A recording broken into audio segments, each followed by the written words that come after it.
Good evening, all. So we have come back with a very interesting topic, and today it's about belonging and identity.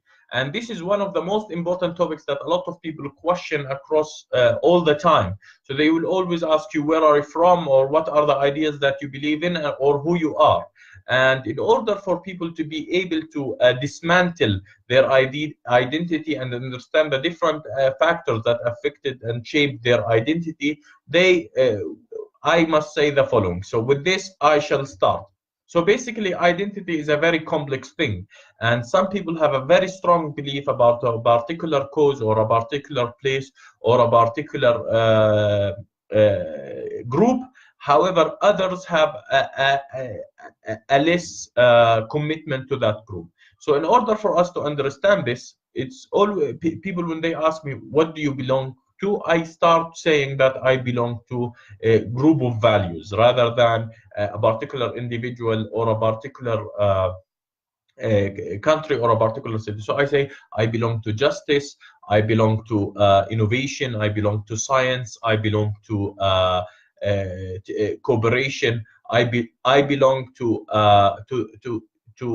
I belong to working hard and trying to advance your society. I belong to the betterment of the society. So based on that, I start building the group of values that I believe in, and I believe they are right, or I believe this is the kind of world that I would like to see in the future. Then I start thinking. So for example, someone comes, do you belong to your university? Which is a very good question. So this is a place that you have been there and you studied there. So do you belong to the University of Jordan, which have taught you your undergraduate degree? I would say definitely I belong to the University of Jordan. But in the University of Jordan, I have learned a lot. My character has changed dramatically.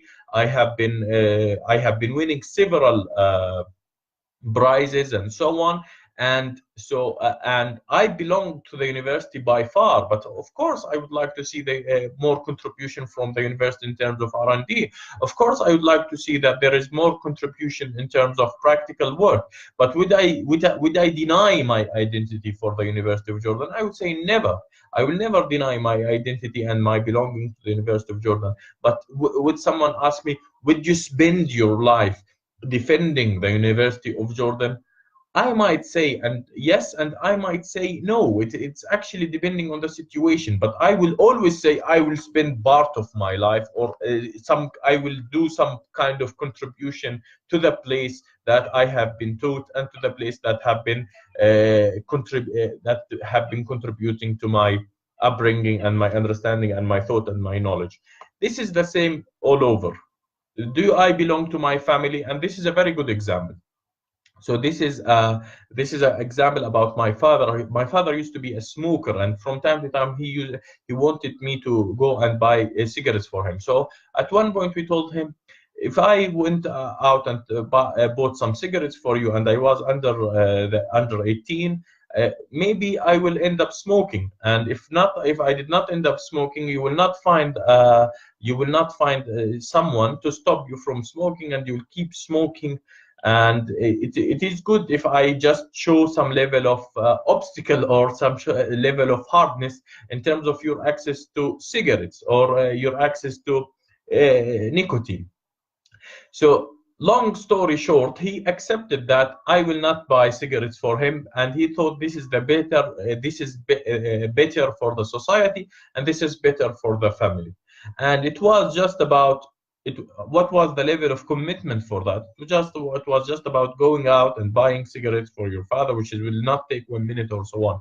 So things like that, you need to think about them. So so about Jordanian dishes and so on. So I belong to Mensa, and it's a very good thing. Yes, I like Mensa. I like eating Mensa, but sometimes I'm worried about the calories and how much how much weight I can put on in terms of Mensa. So one day they asked a guy, "Would you like Mensa?" I say yes, but maybe not every day. Yes, and this is the same. This is the same.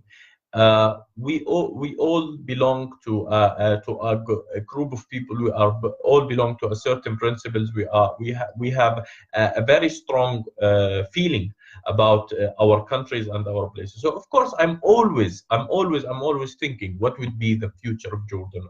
I'm always worried. Maybe something happened to Jordan. A lot of my relatives live there. A lot of my friends are relative there, and definitely I would never want to see any level of pain or any level of harm that happens to them. So, of course, talking about belonging and identity, it's important that you understand that where are your worries? Am I worried about Argentina? Not much. It's true. Am I worried about Argentina? Not much. Am I worried about the future of the Palestinian cause and the future of Palestine? Yes. Am I worried about and maybe the future of Saudi in a way that is much less than I care about Jordan. But of course, I care also about the future of Saudi, but not as much as I care about Jordan. So this is the levels of identity and how you shape yourself. Now, you ask me, do I care about the future of my extended family? And this is a very good question. This is maybe the punchline. So, do I care about the future of my extended family more than I care about Jordan? And the answer is no. It does not matter if someone lost his job in my family or if someone is not in a good position, comparing with if Jordan itself is in a bad place, or if Jordan itself is under a security threat, and so on. So of course, in terms of belonging to your bigger family or belonging to Jordan, I would say personally, and this is personally, I would say I belong to Jordan more. Now, on the contradictory, do you belong to your sister or maybe siblings more than Jordan? Yes, I do. I care about my family more than I care about Jordan. So, this question you should always ask yourself: where is your heart is, where is your feeling is, and what are the thoughts that you are thinking about? And in a conclusion, I would say confidently that I belong to Jordan, but I always belong to a better future for Jordan. Because one of the things that I don't belong to poverty, but also I don't like excessive spending. So I like to for the betterment of my situation and to be in a much better place. And based on that, I will assess where is my heart is and where I will spend my time and what kind of actions I will do. And with that being said, this is a very good topic for you to understand where is your heart is and where is your feeling is. And it's very good to hear about others, and they will tell you about their feelings and how much they like the place and how much they like the best. So some people will spend their lifetime doing maybe they think, and in many cases some people just think they are helping their cause or helping the things they believe in. In many cases it's not the truth. It's not the truth. I mean, in many cases they can be thinking that they are doing something good for their country, and they end up doing nothing or being still. So now let me tell you about employment. So this is a good thing. This is a very good example. So when I had a small team where we are trying to build some technology products, and one of the questions that come to me: shall I hire Jordanians first, or shall I hire other nationalities? And the answer was I should hire Jordanians first. And I came to Jordan and opened an office in Jordan. I thought maybe we can start in Jordan. And I start hiring Jordanians. But after sometimes I have seen that actually the performance of other nationalities are much better than the Jordanians. So I thought, do I care about my business or the future of my business, or about hiring Jordanians, some people that maybe they would not be willing to, they might be harming the company, which is something that belongs to me. So one of them actually has resulted. I kept spending on him. I let him came to UAE first time, then he traveled again to UAE second time in order for him to complete a project, and he could not complete it. So of course, in terms of pulling, I belong to competence more than I belong to Jordan, or I belong to competence more than I belong to a Jordanian employee. But however, I belong to testing Jordanians and putting them under and promoting them and developing them and training them more than any other nationalities. When we thought about bringing this company up, we thought, would I do some training courses or support others do training courses? Yes, and we have done. We have supported others doing training courses, and we have supported also other people from other nationality. But of course, we were thinking about promoting our skills force and promoting the skills of our colleagues. So this is the question of identity and what you can do. So let me give you another example. So one of the things that when I thought about, for example, investing in a small startup, there's just a small amount of money. I thought maybe I need to invest in a Jordanian young man. So I thought, who's a Jordanian young man who can be hardworking and who can be doing something good? So I chose one guy and said, maybe you can invest in him. And we invested in him. And he kept all the information hidden from us, and he did not act in a way that was transparent, and we end up losing the money. So it's a question, do I really want to invest again in such a way? Maybe not. But of course you can generalize, and this is a good thing, that you really can generalize on these aspects. There are the good things and the bad things, but what I can say, I belong to Jordan, but I definitely belong to a much better Jordan as well. So I would like to see a much better Jordan and a much better place that I'm living in.